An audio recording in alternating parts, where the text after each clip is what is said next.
জুলাই আগস্টের মানবতা বিরোধী অপরাধের দায়ে শেখ হাসিনার ফাঁসির আদেশ দিল আন্তর্জাতিক অপরাধ ট্রাইব্যুনাল, জানিয়েছেন chief prosecutor advocate Tajul Islam. তিনি বলেন, বিচার প্রক্রিয়া এগিয়ে নেয়ার বিষয়ে তারা দৃঢ় প্রতিজ্ঞ।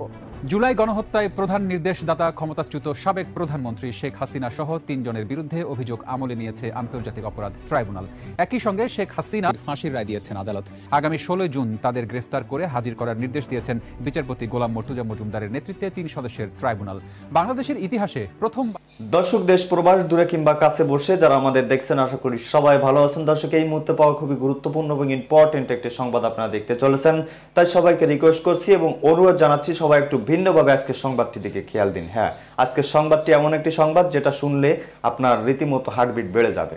দর্শক, শিরোনামে দেখি আপনারা বুঝে ফেলেছেন, তাই আপনাদের সামনে আর বিস্তারিতভাবে বলার আমার কোনো প্রয়োজন নেই। চলুন আমরা সরাসরি দেখে আসি আজকের ভিডিওর আলোচনাগুলো। একের পর এক বিস্তারিত তথ্যগুলো আপনাদের জানাবো এবং জানলে আপনারা অবশ্যই অবাক হবেন। তো দর্শক, ভিডিওতে যাওয়ার আগে ছোট্ট করে রিকোয়েস্ট জানাচ্ছি এবং অনুরোধ জানাচ্ছি, যারা আমাদের চ্যানেলে নতুন অবশ্যই চ্যানেলটি সাবস্ক্রাইব করে লাইক দিয়ে এবং এ বিষয়ে আপনি কি বলতে চান আপনার নিজস্ব মতামতটি তুলে ধরুন। তো দর্শক, ভালো থাকুন, সুস্থ থাকুন। চলুন আমরা স্ক্রিনে সরাসরি চলে যাই। প্রথমে যেটা বলতে চাই, যদি ৫ই আগস্ট না ঘটতো তাহলে ব্যারিস্টার আরমানদেরকে আমরা দেখতে পেতাম না, মাইকেল চাকমাকে দেখতে পেতাম না, ব্রিগেডিয়ার আজমিকে দেখতে পেতাম না। সুতরাং এই গুমের সংস্কৃতির ধ্বংস করে দেওয়ার প্রথম পদক্ষেপটাই ছিল জুলাই বিপ্লব বা ৫ই আগস্ট। আমাদের সবার আগে ওই সব শহীদদেরকে স্মরণ করা প্রয়োজন, যারা অকুণ্ঠ চিত্তে একেবারে নির্ভীকভাবে সেই দানব একটা শক্তি যারা মানুষকে এইভাবে অন্ধকার প্রকোষ্ঠে বন্দী করত বছরের পর বছর ধরে, তাদেরকে বাংলাদেশ থেকে বিতাড়িত করেছিল। সেই শহীদদেরকে স্মরণ করতে হবে, যারা এমন সীসা ঢালা প্রাচীরের মতো দাঁড়িয়েছিল যে যারা আক্রমণকারী ছিল, হত্যাকারী ছিল, তারা পর্যন্ত বলেছে গুলি করি মরে একটাই যায়, বাকিটি যায় না স্যার। যারা এরকম সীসা ঢালা প্রাচীর গড়ে তুলেছিল তারা কিন্তু অচেনা কেউ নয়, আপনার আমার সন্তান। স্কুলে পড়ে, কলেজে পড়ে, কেউ হয়তো স্কুলেও যায় না, এমন বাচ্চাদেরকেও আমি দেখেছি। 5 বছরের বাচ্চা, সে পান নিয়ে দাঁড়িয়েছে এই বিপ্লবের সময়। সুতরাং এই জাতির জীবনের অবিস্মরণীয় অর্জনগুলোর মধ্যে জলজলেতম অর্জন হচ্ছে জুলাই বিপ্লব এবং ৫ই আগস্টের বিজয়। এই শহীদদেরকে আমাদের চিরদিন মনে রাখতে হবে। আমরা যদি তাদের অবদান, তাদের স্যাক্রিফাইসের পটভূমিটা ভুলে যাই, তাহলে বাংলাদেশে এরকম আয়নাঘরের সংস্কৃতি বারবার ফিরে আসবে এবং আবার যদি বাংলাদেশে আয়নাঘর ফিরে আসে, 1 শতাব্দীতেও সেই আয়নাঘরের অন্ধকার প্রকোষ্ঠ থেকে জাতির মুক্তি পাওয়ার কোনো সম্ভাবনা থাকবে না। সুতরাং যে মুক্তির আলো আমরা দেখেছি, এই আলো জ্বালিয়ে রাখতে হবে, কোনোভাবেই এই আলো নিভতে দেয়া যাবে না। Plain and simple. আমরা আমাদের সন্তানদেরকে আবারও আয়নাঘরে দেখাটা অ্যাফোর্ড করতে পারবো না। এই জাতির পক্ষে এটা আর অ্যাফোর্ড করা সম্ভব নয় যে হাজার হাজার মানুষ গুম হয়ে যাবে, তাদের লাশগুলো, কঙ্কালগুলো শীতলক্ষা, বুড়িগঙ্গা, সুন্দরবনে কিংবা বঙ্গোপসাগরে পাওয়া যাবে। এই জিনিস বহন করার মতো ক্ষমতা আমাদের আর নাই, এই জাতির আর নাই। আমরা সিম্পলি আনএবল, আমরা এটা আর হতে দিতে পারি না। সেটার জন্য কি করতে হবে? প্রথম কথা হচ্ছে, এই অপরাধের বিচার আমাদের নিশ্চিত করতেই হবে। বিচারের কাজ পুরোদমে আগাচ্ছে। অনেকের মধ্যে যেটা সন্দেহ, সংশয় ছিল যে এতদিন সময় লাগছে কেন, 6 মাস হয়ে গেল, কেন বিচার হচ্ছে না?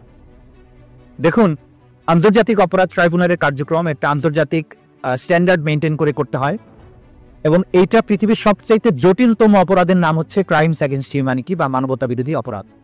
এই অপরাধগুলো যে গুমের যে বছরের পর বছর অন্ধকার প্রকোষ্ঠে ছিল, তারা এক একটা সেল আবিষ্কার করতে আমাদের কত পরিশ্রম করতে হয়েছে, কত টেকনোলজি ব্যবহার করতে হয়েছে, কত ধরনের পদ্ধতি অবলম্বন করতে হয়েছে, এবং আমরা কিন্তু এখনো সবগুলো আবিষ্কার করতে পারি নাই। সুতরাং এই তদন্ত শেষ হতে একটা যুক্তিসঙ্গত সময় লাগবে। এটা মোবাইল কোর্টের মতো নয়, ম্যাজিস্ট্রেট গেল, ভোক্তা অধিকার গেল, গিয়ে বলল আপনার সামগ্রীতে ভেজাল আছে, তাৎক্ষণিক 50,000 টাকা বা 5 লক্ষ টাকা জরিমানা করে দিল অথবা 1 মাসের জেল দিয়ে দিল। আন্তর্জাতিক অপরাধ ট্রাইব্যুনালের কার্যক্রম সেরকম নয়। সে কারণে তদন্তটা শেষ হতে এই যে সময়টা লেগেছে বা লাগছে, সেইটা যুক্তিসঙ্গত সময়। গত সময়ে প্রথম তদন্ত রিপোর্ট আসতে তাদের 16 মাস লেগেছিল, কারণ সেটাও একটা সামান্য ছোটখাটো বিষয় ছিল বলে আমরা মনে করি। এবারের যে অপরাধগুলো হয়েছে, দুনিয়াব্যাপী যে আন্তর্জাতিক অপরাধ ট্রাইব্যুনালগুলো আছে, সেখানেও প্রথম তদন্ত রিপোর্ট 2 বছরের আগে কোথাও আসেনি। আমাদের প্রথম তদন্ত রিপোর্ট 6 মাসের মাথায় আমরা পেয়েছি। গুমের মামলার অধিকাংশ বলা যাবে না, যেহেতু হাজার হাজার অভিযোগ আছে, অন্তত 10-15টা উল্লেখযোগ্য ঘটনা বা গুমের তদন্ত সম্পন্ন প্রায় জুন মাসের মধ্যেই, সেগুলো রিপোর্ট আপনারা পাবেন ইনশাল্লাহ। আমরা আপনাদেরকে যে সুখবরটা দিতে চাই, যে গুম বাংলাদেশে মানবতা বিরোধী অপরাধ এবং আয়নাঘরের জন্ম, যে সংস্কৃতি যার কারণে হয়েছিল, যে একজন ব্যক্তিকে ক্ষমতায় রাখার জন্য এত কিছুর আয়োজন করা হয়েছিল, কালচারে পরিণত করা হয়েছিল, সিস্টেম ডেভেলপ করা হয়েছিল, সেই অপরাধের যিনি নিউক্লিয়াস, তার বিরুদ্ধে আনুষ্ঠানিক অভিযোগ ইনশাল্লাহ আগামীকালকে আমরা দাখিল করতে যাচ্ছি। অভিযোগ দাখিলের পরে আপনারা জানেন যে আন্তর্জাতিক অপরাধ ট্রাইব্যুনালের আইন অনুযায়ী বিচারটা কন্টিনিউয়াসলি চলবে, কোনো অ্যাডজর্নমেন্ট ছাড়া প্রতিদিন চলবে। তা আমরা সেইভাবে বিচার প্রক্রিয়া এগিয়ে নিয়ে যাওয়ার ব্যাপারে দৃঢ় প্রতিজ্ঞ।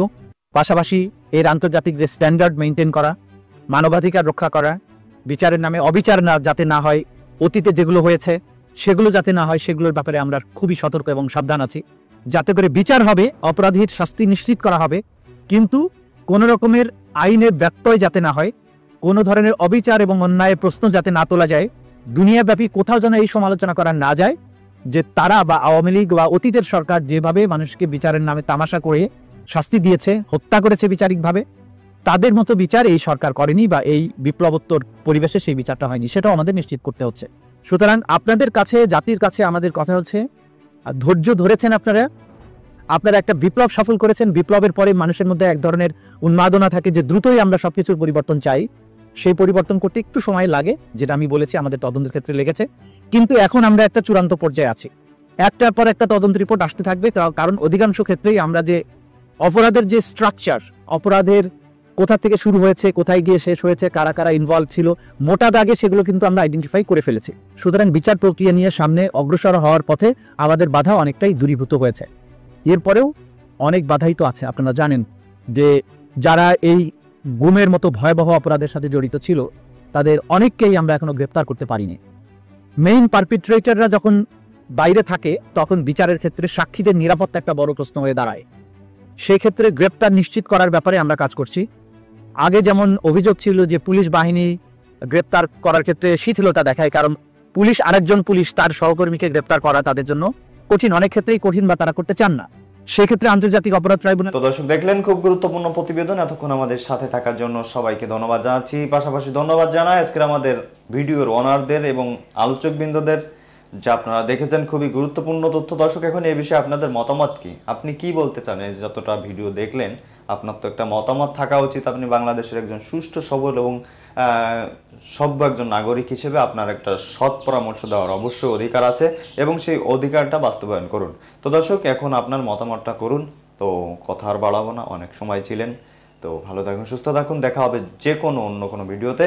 তো তার আগে লাইক করবেন যারা তখন লাইক দেননি, আর হ্যাঁ অবশ্যই চ্যানেলটি সাবস্ক্রাইব করে যাবেন, আর হ্যাঁ বেশি বেশি করে ভিডিওটি শেয়ার করে দিবেন। তো ভালো থাকুন, সুস্থ থাকুন, আসসালামু আলাইকুম।